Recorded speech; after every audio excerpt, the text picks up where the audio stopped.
go live. What's up, everybody? It's a special Leon Block episode. We're going to tune in to a live regarding McMillan, the 15-year-old that was shot outside of Dollar General. Let's see what he got to say. Got the public service announcement. And,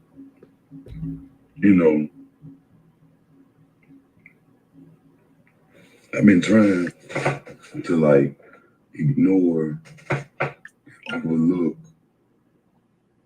everything, all the negativity, all the BS.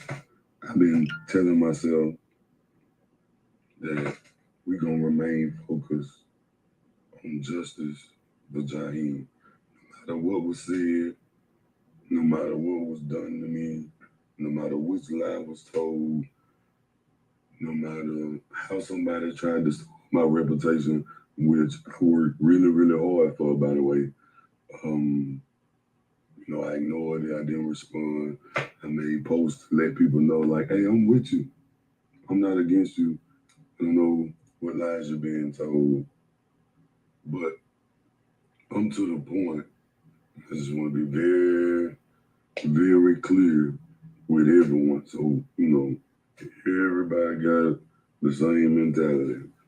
I am to the point that any form of disrespect, raising your voice, walking away disrespectfully, lying on my name, anything I deem disrespectful, I'm diving in your shit. Hold on, my voice gone, so I want you to hear me. I'm diving in your shit. That's it. If you're just tuning in, this is your girl Meg with a special episode. With the Leon Block, we are listening in to another comrade speak about his personal situations and the situations that we go through, without a lot of people knowing the rumors, the lies, that are sometimes spread against us, and just being really conscious of who we, affiliate with and who represents us. Nothing but put the movement before themselves. Just know that is where we at. We are getting active with these hands. We're not doing no talking. I'm not trying to gain no understanding no more. I'm not trying to communicate with y'all. None of that. I don't even really want to talk. I've been ready to fight. That's what you don't know about me. Ain't nothing scary about me. I'm gonna get to this point that I'm at from being no bitch ass nigga. You don't get the respect that I have from being no bitch ass nigga.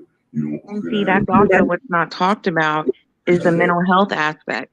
A lot of us are up, you can catch us 24 hours a day, and self-care, self-love is everything.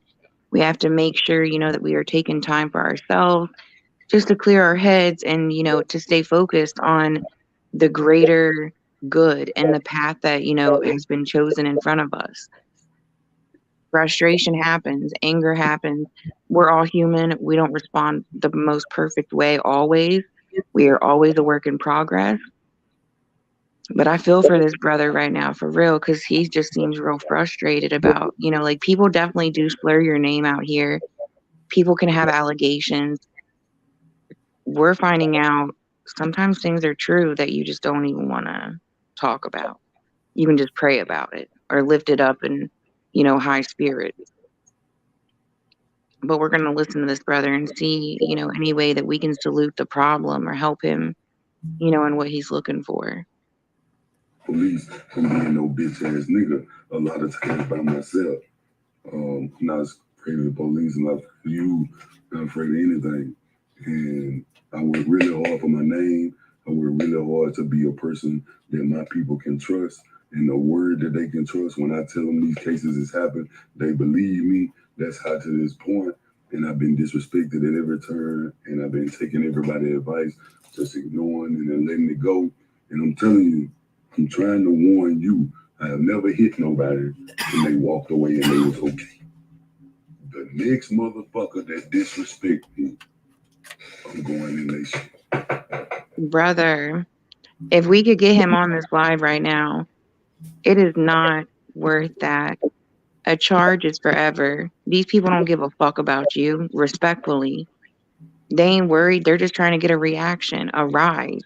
Yo, from Like, one person in this movement to another, it's a cold hard world. This is what me personally, Markel, I've seen this happen in my own city. I've seen it happen too many times in other cities I've been analyzing, and you just got to expect this. You got to keep swerving it. Keep your focus on Jaheim. We got your right, back. We support you, and we will keep sharing information. There are people out here who are watching you and seeing what you're doing. So, right, just like this woman here, Eve Daniels, on your comments said, we appreciate you. Keep doing what you're doing. right. You don't got to talk about it. You got to walk about it. Justice for People Jaheim. pay attention. Yes, justice for Jaheim. All these motherfuckers, all they are is disorganizing factors. Keep it moving. Like, focus on Jaheim. Like, that boy don't get to breathe tomorrow. He don't get to worry about what people are saying about him because they didn't give him that chance. Right. Like, keep fighting the good fight, brother. We got you over here. Also, like, in spotlight news of, today, we are finding out about Rasheem Carter. It was Carter, right? I don't want to pronounce his last Yes. name wrong. Um, Thank you, John Tell. Also, we're joined by John Tell. He's not really feeling up to the chit chat tonight, but he's definitely here producing for me. I appreciate him. It's 2:00 in the morning, y'all. We're just getting it in so you guys got the knowledge and the information that you need starting off your Monday. So this is Rasheem. Uh, his remains were found a month later. He was missing for a whole month. He told his cousin the day that he disappeared that if anything happened to him, it was likely 3 men who knew and that they had been making threats to him to harm him. Now, my question is, why the fuck didn't the police, excuse my language, but it's 2:00 in the morning? The family is seeking answers, but why the hell did the police not do anything whenever these individuals were threatening him when he was alive?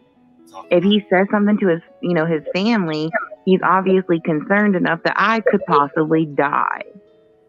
That is scary. He was young. He had his whole life. There ain't nothing worth it in this world to lose a life over.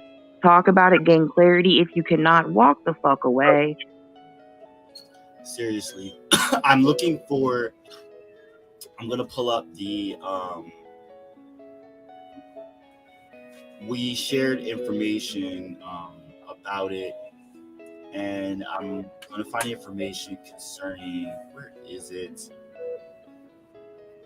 Well, and while you're doing that, I'll go ahead and just touch on the topic in Lancaster. So, update regarding the Luis Sanchez death of the Prince of Subs last Sunday into Monday. It was Monday morning, 1:11 a.m. They were contacted that there had been a shooting inside the I think it's called the Versatile and Prince of Subs, which is maybe like a 6-foot radius. Luis Sanchez, a 29-year-old male, was shot in the face, in the chest, and in the leg. The family is still awaiting to identify his body. The only way they know that he is not there is that he's not been around for a week, and his truck is parked outside Prince of Subs.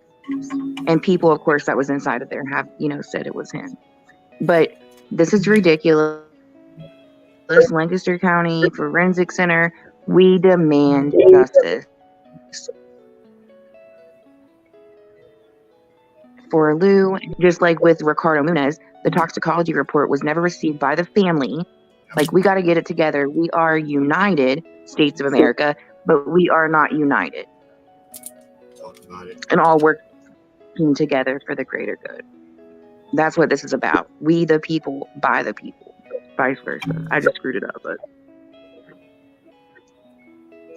No, you're fine. I have one more. I'm vibing with the background music too. Oh, thank you. Made it myself. Oh, thank you.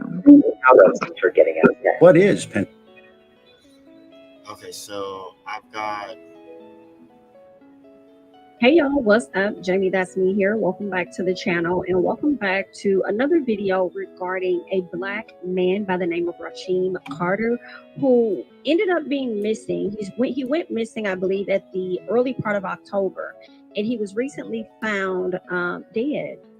I believe it was November 2nd. So I kind of want to get into his story because a lot of people have been talking about it. I do have some notes here that I'm about to pretty much go through, kind of like the timeline that his family has put out there regarding his particular case. That's what's up. Shout out, sister. Good looking out. Been getting much help, much publicity, or anything regarding this case, and the family does believe that he was murdered, and that was primarily because he was already feeling uncomfortable and feeling like there were some individuals after him. So let's go ahead and get into Rasheem Carter's case. So Rasheem Carter was a 25-year-old black man from Fayette, Mississippi, with a 6-year-old daughter at the time that he went missing. Now, his mother is searching for answers after his skeletal remains were found, and they were found on November 3rd. I'm sorry, not November 2nd. Okay. So sad, so tragic. Okay. Now, in September of 2022, he had got a new job with Trillium Staffing Company. And when he got this job with Trillium Staffing Company, it was understood that he was going to be working for a company called Georgia Pacific, right? Pay attention. And he was to start that job on Monday, September 26th. Okay. So on September 25th, he was getting everything in order, making sure he's good to go so that he can go and do this contract job out in Taylorsville, I do believe, Taylorsville, Mississippi. Okay. Now he ended up having some car trouble. So because he was unable to take his car with him down to Taylorsville, he ended up getting a ride from his cousin. So Taylorsville, I'm not sure how far Fayetteville is from Taylorsville. It's about 20 to 30 minutes. He went to a hotel called the Super 8 out in Laurel, Mississippi. Now, out there in Laurel, Mississippi, I believe it's about a 28-minute drive. He was going to be living in a hotel.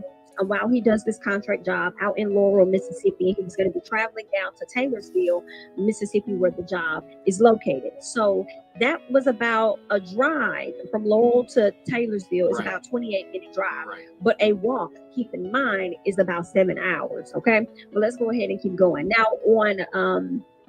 Now, he made it to the Super 8 in Laurel, Mississippi, as I told you guys. Okay, he got his cousin to take him to the Super 8 out there in Laurelville, Mississippi. Not Laurelville, I keep saying that. It's Taylorsville and it's Laurel, Mississippi.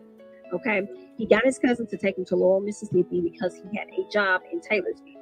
Now, there was a guy by the name of Eduardo that he was actually living with or was going to be sharing a room with at the Super 8, from my understanding. Okay. Now, he's roomed with this guy before, from what I'm learning. He's roomed with him before, so it was not a thing for him to room with him again. And Eduardo was like, yeah, you ain't got no car? Like, cool, you can ride with me to work. Like, of course, it's not a problem. Like, yeah, you can ride with me to work, right? So he made it to Taylorsville early on that Monday morning. And he dropped his things off at that Super 8, okay, the hotel or whatnot. He rode into work with Eduardo. Okay. Now on Thursday evening was when his mother spoke to him, and that was on September 29th.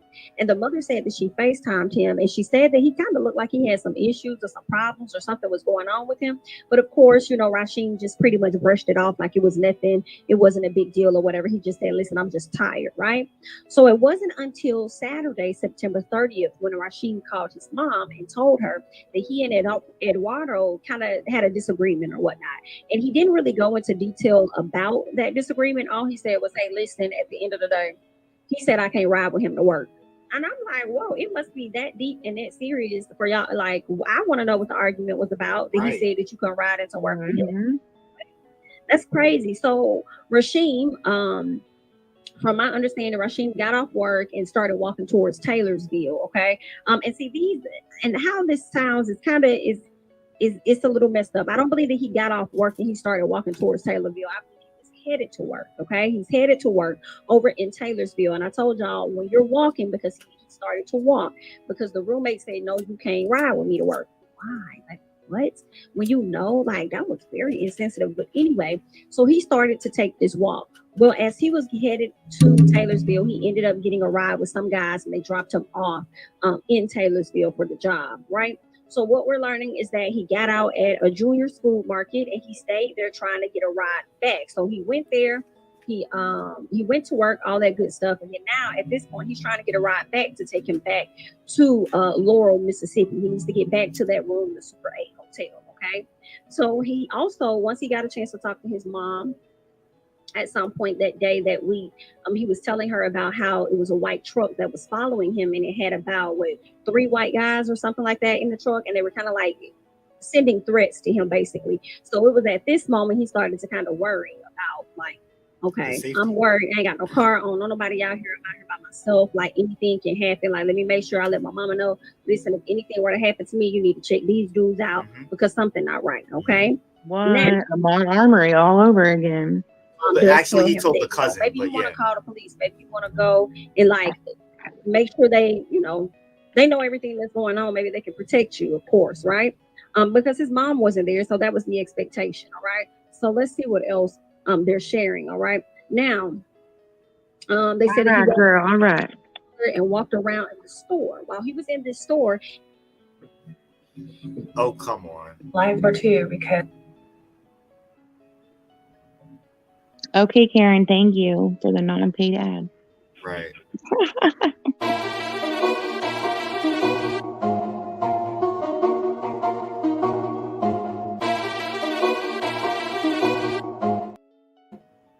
For her, the cashier, answering somebody on the phone, and I believe the person asked, like, is he there? And then of course the person says, yeah, he's in here. And that kind of freaked Rasheem out. Now, we don't know if the person was asking specifically about Rasheem or asking about somebody else, another employee in the store, but whatever it was, it freaked him out because he was already freaked out by the other 3 men that were trailing him and spewing insults and threats to him, right? So with that, he decided that he was going to leave. He ran out of the store. Okay. So he just felt like somebody was after him at that point. And that's when he ended up going to the police station. Okay. When he got there, he told the dispatcher that somebody was trying to harm him really bad. Assuming that there were, I guess, no officers at the location, he told the dispatcher, but once he got to the station, I guess no one was there. So he went over to an Exxon where the police ended up meeting him over at the Exxon. Girl, what? I guess when it's those small towns like that, like Taylorsville. No, that doesn't sound right. Let's keep going. I hate that. All right. So he talked to the officer, met him at the Exxon, told him everything that was going on. He actually asked the officer if the officer could give him a ride from Taylorsville to Laurel, Mississippi, which is only, again, guys, a 28-minute drive, which would have took the officer about an hour, right? He would have drove down there and then came back. Whatever it was, he said that he could not take him because it was outside of his jurisdiction. Right. I feel a way about it. Right. I feel like he was being bold. I feel like he was foolish. Like, you could have took that boy like quick up there. Like, you could have just dropped him off. Like, actually, real quick. I believe he could. You know, I don't know. Yeah, he could have. The deed as an officer for that day, taking this young man back. Exactly. Jurisdiction's only if you're implying law, for real. A hardworking young man that's so working many for questions. A hardworking young man working for a contractor company. You can't give him a ride back home when he's in distress. And actually, it is like cops can do good Samaritan acts, and like of course, cop just didn't feel like doing it. He just told the kid now. It's their civil or civic duty, right? And this was, in my eyes, this was a baby. Mm-hmm. He was young. He was young. I have clearly that baby needed that job. He needed that money because I hate that he even had to walk. I'm like, y'all don't have no taxis, no. And this wasn't even his only job, so I wonder how bad he was struggling. Like, again, he has a young daughter, and he also sold seafood on the side of the road as well. Nothing else that could have gotten him from point. What'd you say? Mississippi isn't that, like, I swear these southern states, I can't deal. I ain't moving home. Mississippi's rough from like the things I'm seeing. Yeah, but from what I'm seeing too, I wouldn't want to be there. Right, we just got done talking about Gulfport. Now we're dealing with Rasheem and Taylorsville. So right, and you can't even be a black pastor gardening anymore, for real. You can't drive while black. You can't be a black person that deals with the police. Like, this is. You can't grocery shop. You can't sit in your house and play video games. You can't eat Subway. Right. Like, shit. It's because they don't want us to exist, period. You know. But It's that's many questions bullshit. that I Yeah. have. Clearly that baby needed that job. He needed that money. Because I hate that he even had to walk. I'm like, y'all don't have no taxis, no nothing out there. Someone that could have gotten him from point A to point B, but then we don't know his financial situation. He probably didn't have the money to do that, which is why he was willing to go out to Taylorsville to Right. accept the job, you Right. know, which was another 30 minutes outside of where he had to stay. He had to get a hotel. Right. And I believe the officer, once he linked up with the officer, and the officer told him, like, hey, I can't take you to Laurel, Mississippi because that's outside of my jurisdiction. But what you can do, you can go ahead and get you a room over here at the Royal Inn or something, he told him. And Rasheem was like, no, I don't want to do that. Like, I don't want to get a room. And I'm starting to think, like, I don't even think the baby even had the finances to really get the doggone, room. I don't know. Who knows? Right. But that's what the officer offered or suggested to him. And he said, no, that's not something. Remember, she said that Eduardo kicked him out the room. Maybe he bunked with Eduardo because he didn't have the full on cash for a room. Maybe he could only come up with half of it, or he didn't have the cash altogether. He told Eduardo he would pay him back. You know what I mean? Whatever the case was, he clearly didn't have the money for the room, or else he wouldn't have been trying to get home, on top of already being desperate and distraught because he was being followed and harassed. This is definitely a story that I would like to submit a right to know request on. Yeah. And give an update of the facts. Blame him on that when you got these white men trailing you, making you feel uncomfortable. You go to the police station, they not there or whatever. Then they meet you somewhere else, and then they trying to offer you another room, but don't want to drop you off somewhere, which I felt like they really could have dropped that baby off. It's like, you could be setting me up too. I don't know. Right. You know what I'm saying? I don't feel comfortable with that. So, and then all of his things is in another location. So I understand, right? So then he went back to the police station shortly after he spoke with the officer, right? And the officer said that Rasheem actually was pacing back and forth. Okay, he was pacing back, because that baby anxious. He was nervous. He was trying to figure out how he can get the hell up out of there, or what can he do to possibly get back to his stuff, at least get back to the room, right? So they said that he asked the officers if he could stay there and wait on his ride to come, because I do believe he was in touch with his family. He was trying to find out whether or not somebody could come and get him. Okay. From my understanding, he was being in touch with his family. So he asked the officer, like, hey, can I stay here? Can I just wait for my ride? They told him, no, we don't have any room for you. Okay. Now, this is coming from what the family is notifying us of, because they're saying that someone was on the phone with him the entire time. A lot of the different weird things was happening. He had somebody on the phone, so they were overhearing a lot of things in the background. And they told him, no, we don't have no room for you. Excuse me? It's a police station. It's a public property that we pay for. Why am I sitting here right now if you ain't got no room for me? I think that we should try to make contact with the family as well. Yeah, literally, you could sit on a bench. He shouldn't have even asked. He should have just sat there. Right, exactly. They can't do anything about it. There, like it makes this is all really iffy. This is the same level of Dante Perez Jones and his lynching earlier this year. This is that whole story, and the police clearly too. Room. Y'all just didn't want to help that baby. So the family worked on getting Rasheem a ride out there, and eventually they did. They did get a ride. They had a family friend that was going to go out there, grab this young man up, and bring him back home. Well, when the family friend got in the area, y'all, this is just, I hate it. Baby was nowhere to be found. Nowhere to be found. They drove everywhere. They went inside stores, this and that. Nowhere to be found. Okay. I believe they went back to the police station, talking to the police, saying, hey, I can't find this young man. I know that he was here, X, Y, and Z. They said the police officers were very rude and disrespectful to them. Okay. So they ended up having to leave without Rasheem, and they didn't know where he was. I don't believe his phone was working, so they weren't able to talk to the young man at all. They couldn't locate him, because actually when they went down, the family friend, he sent them his location pin. Okay, he sent them the pin of his location, and once they got to that location pin, he was nowhere to be found. And that's when they went into different stores, went to the police station. They went looking for him, and they could not find him. Right. So that's what ended up happening. So when they could not get answers from the police or any assistance from the police to try to help them find out where is this young man, when this young man actually came to y'all seeking help, he came to y'all letting y'all know that he was worried, he was concerned. And that would be in their jurisdiction. Didn't want to give him a ride back, and didn't want him to stay at the station, but would tell him that he can go over there and get him a hotel at the Royal Inn or whatever the case was, right? So I don't know. I feel a way about it, guys. So then the family decided after not getting no help, and it's crazy because the baby had only been in Mississippi, Taylorsville, Laurel, Mississippi for about 1 or 2 weeks, if that, Right. if that, if that. So that's when because he went to the job about. How a tech-tuffus, a non-writer like myself,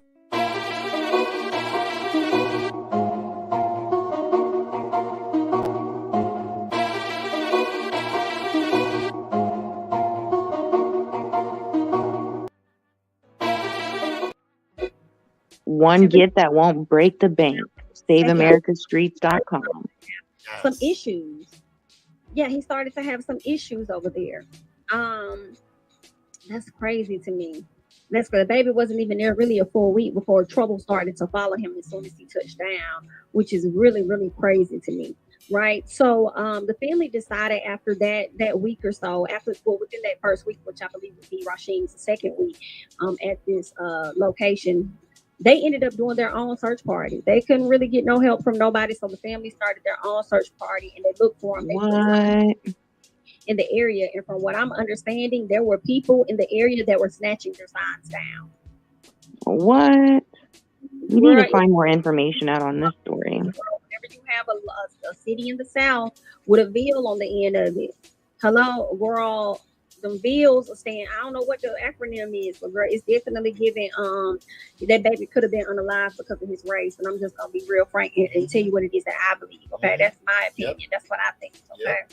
But let's keep going. All right. Now, after they did their own search and stuff, nothing came up. They couldn't find them or anything. And then eventually, by the end of the month of October, from my understanding, I believe the officer, let me make sure I get this right, okay?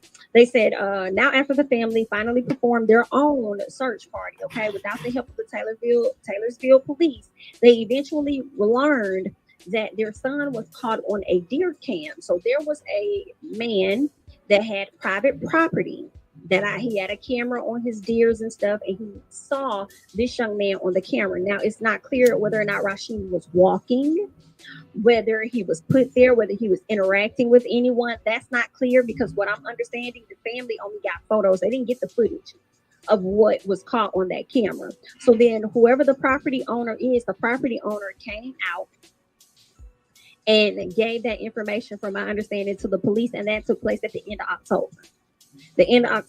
So then I guess once they got the video and stuff, that's when the officers decided to do like a search or whatever. And that's when they ended up coming upon the remains of this young man on somebody's private property. And that took place around November 2nd. I thought it was like the 2nd or the 3rd, one of the two. Okay. I believe it could have been the 2nd. That's what the family is saying. So it could have been the 2nd or the 3rd, but his body wasn't found until the 2nd or the 3rd of November, early November.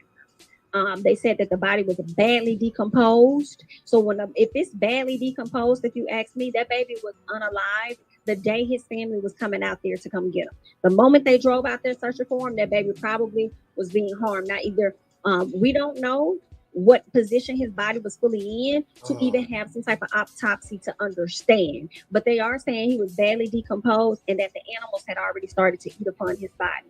And I'm also hearing that it was skeletal remains. Yeah, so if it's badly decomposed, skeletal remains, people eating, animals eating on his body, which is disgusting to me because it makes me wonder, even though animals are on this property, are these animals that are being farmed animals and then y'all chopping them up and put them into the stores where it make you think about meat and everything just a much differently. But let's keep going. So the animals were starting to feast on this young man's body. Very, very sad. That makes me believe, as I've already told y'all, when the family friend rode out there to get this baby, the baby was being unalive. Now, I don't know if he could have been, killed on that property or if he was chased into the woods of that property. If he could have been, when he ran into the woods, if he could have been popped in that property, and then he died and just decayed, and then people just Chantel, if we could pause it. If he was afraid, ran into something very important to point out that's not being spoke about. If he didn't have, and now either way, he did not deserve to die. You don't deserve to go to jail. This is just a knowledge statement. What about a mental health crisis? What about substance abuse or issues, addictive, issues that maybe he could have parlayed in or been privy to? He was badly decomposed. Yes, that depends on the characteristics that nature's exposing, whether, it's hot, cold, that matters. It also, it's been cold. Time for that too, but also time for this was in the South, Mississippi, so it's not cold down there. Yeah, right. Is it hot? It's well, as far as I know, the ground is more softer and like some parts are very swampy. So I feel like it's more preserved, but I feel like it's timing. It was a month that had passed. That boy died that day. He was murdered that day. Do you think? See, the only way that they'll be able to prove murder is an autopsy and find a bullet hole. He could have been poisoned. They could have gave him a bad batch of dope. For all I know, it sounds like it could have been some kind of agreement going wrong, or maybe he was just harassed from walking alongside the road by 3 racist white men. Like he said, the 3 people that were harassing him, because it seems like it's unrelated from Eduardo, the former roommate. However, I think that it's just a matter of some misunderstanding and them beating him to death and burying his body. I agree. I honestly think that's what it is. He was targeted and beat to death. That's my opinion. Yeah. To the woods, and then he tripped on something and hit his head and died. Like, we don't know the details. We're waiting for the family to be able to get some type of assistance. Like, a lot of people are not even talking about this case. They're needing, help. They're needing help to find out what's happening. If you are the family of this young man and you can hear my voice, hit us up at the Leon Independent or the Leon Block Independent Media. Not trying to start writing. TheLeonBlock@gmail.com. You can hit us up on the number at the bottom of the screen, on Facebook, across all platforms. We would love to speak to you. Or whatever, right? Because it seems like they may have gone onto the news station and kind of said something like that, something slick. Because the way her post was set up, it was set up like she was responding to what she saw on the news. Because she also added a news station letting them know, like, you can go and tell your sheriff that we're not out here trying to do this or that. We're not trying to create no riots. But I'm kind of like, F all that, start a riot. Right. Fuck that. Burn it down. Where's the accountability? No justice, no peace. Right, and your nephew and possibly unalive this young man, and they not feel the heat from the public. So if y'all got to start a riot and go down there and knock on doors and whatever else, let them know so they can feel it. Like, excuse me, where's his phone? That's what I want to know. Be what it is, But those are just my thoughts. I ain't got to listen to me, but I'm like, girl, cut them up. You know what I'm saying? I want to know who the detective is on the case. That's fine, because we're going to do something. And we're going to bring all kind of unwanted attention to y'all location. How about that? Right. You don't spotlight put on your city, then you need to put a spotlight on my nephew's case or my family member's case or whatever. So find out some other details. How about that? All right. So y'all do what y'all decide, okay? The bench press. A symbol of fitness, unchanged for decades until...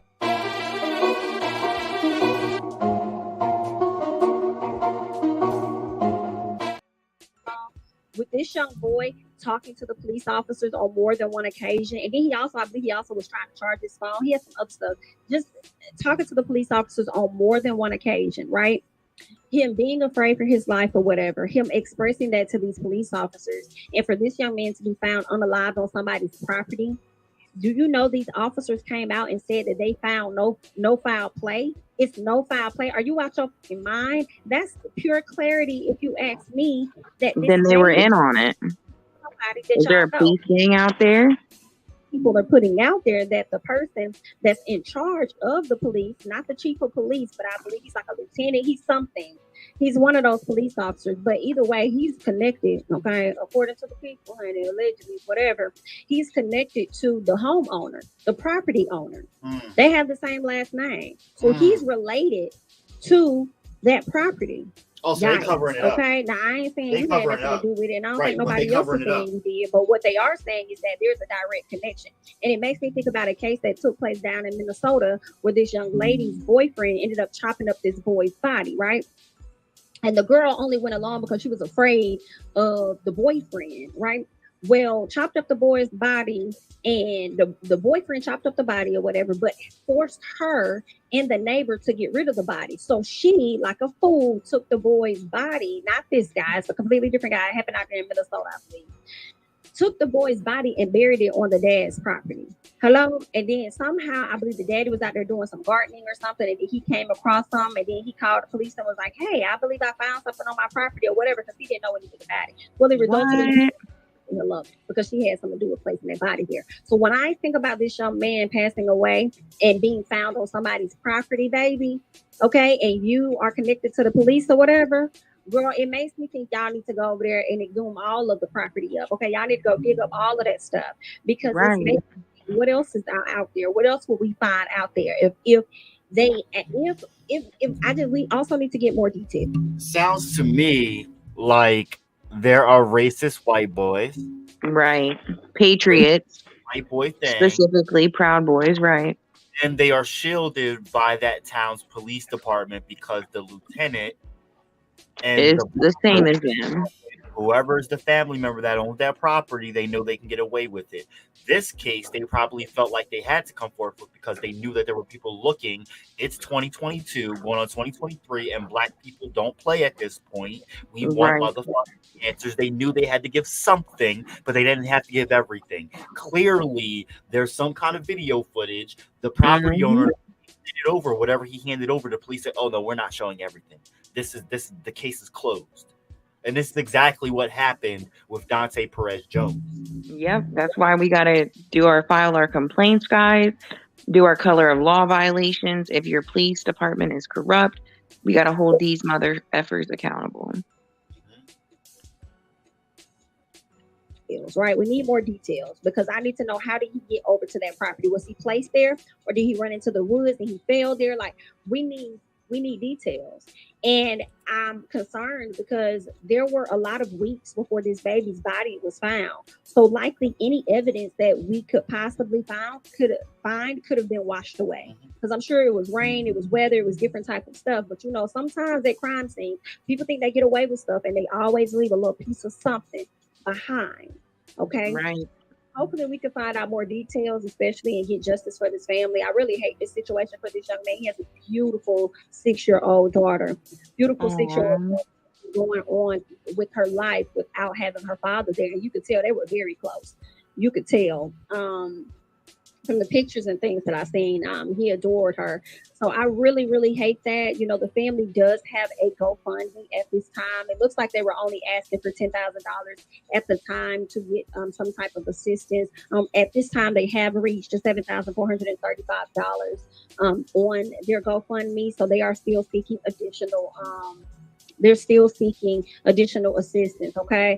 From the details, they're saying on October 2nd, my nephew Rasheem Carter went missing in Taylorsville, Mississippi, under mysterious circumstances. On November 2nd, my family and I were contacted that Rasheem was found deceased on private property in Taylorsville. Okay. Given the nature of his death and the investigation or lack thereof, my family is trying to retain legal counsel, a private investigator, and an independent autopsy so that we may have a fair chance at attaining justice for Rasheem. Additionally, her sister, who's the mother, of Rasheem, has not been able to work since October 3rd, seeing that she was working in Pennsylvania and has been home since receiving the news of her nephew's disappearance. Which is, his mom's disappearance, the mom's son. But the purpose of this account is to raise funds to help defray the cost in seeking justice for the nephew, for Mr. Rasheem, and to help alleviate the financial stresses that have been accrued throughout this process. Okay, thanks in advance for the monetary donations, big and small, prayers and support. You have no idea how much it has meant to their family. Okay, so definitely sending my condolences out to that family. And I hope that this video does something to, get some type of eye on what happened to Mr. Rasheem, and also be able to, get more support for that family. But that's all that I. All right, so I'm going to look up the GoFundMe. Okay, yeah, I was gonna say we can post that in the comments. And no offense, guys, but I'm so beat today. It's been a super long day, but I just wanted to jump on here real quick and just arm you guys with knowledge starting off your Monday morning. Love your neighbor, show compassion, be an accountable person, a friend, love your people, build a team, grow a team, and run with that shit, man. John Todd, do you have any closing statements? Yeah, I'm putting links in the comments right now for everyone to check out. The GoFundMe for Rasheem Carter is in the comments, and then a news article about the GoFundMe also in the comments as well, with links to the actual GoFundMe. And we're definitely going to follow up on this case. I'm going to submit some right to know info.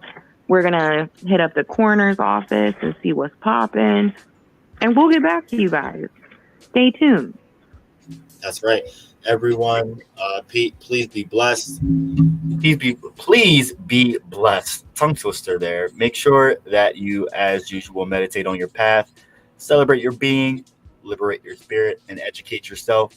And speaking of spirit, it was just me and Meg tonight. This was just a random special that we wanted to do about Rasheem Carter. However, Chaz is sleeping, but we wanted to just drop some promotion on Chaz real quick, and shout out to the Urban Conservative. So y'all can check out some new tunes and grooves and views while we get on out of here. Y'all have a good one. Thank you, Meg, for joining me. Be blessed, y'all. See ya.